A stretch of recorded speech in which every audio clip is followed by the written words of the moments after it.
The once mighty Brisbane Rugby League competition. Before the birth of the Broncos, the Southeast was tribal, and in 1979, three of the game's giants clashed for the first time.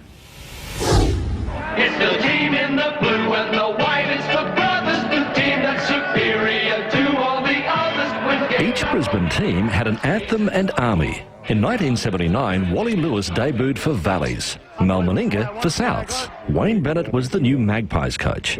Reaching the grand final has been a great personal triumph for the former policeman Bennett. Passions were running high. Someone cut down the goalposts at Lang Park. They were repaired in time for kick-off. McQuirted or Lewis. Lewis put a little kick, regathered, still going. Wally Lewis led Valleys to a 26-0 thrashing of Souths, handing defeat to Wayne and Mel.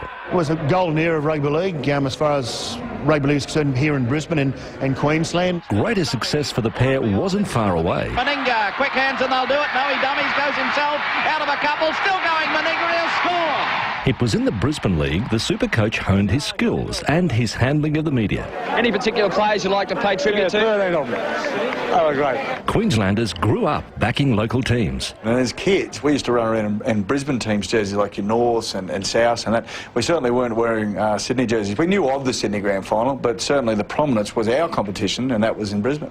Suburbs went footy mad.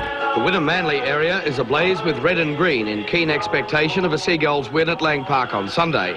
The West End was also dominated by the black and white support for the Magpies. The outstanding feature of the big crowd here at Lang Park today was the overwhelming majority of red and green colours. It appeared that the entire population of Wynnum Manly had converged on Lang Park. Enormous crowds back in those days, and it was a super competition. You know, it was nice and tough. But at the end of the season, Sydney clubs poached players. Just through the poker machines revenue, that's what dragged guys across the border to New South Wales. In 1988, the birth of the Broncos gave them reason to stay and stole the spotlight from the Brisbane League.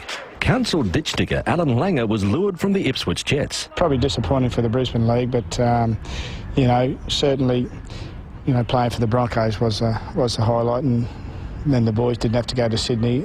They joined a Brisbane-based team. And some say the formation of the Broncos brought Brisbane together. No longer was the city split by rivalry. The Queensland Cup is now the state's premier competition, but still not what the Brisbane League once was. It never get too much recognition south of the border, but I can assure you it's one of the stronger competitions I've played in.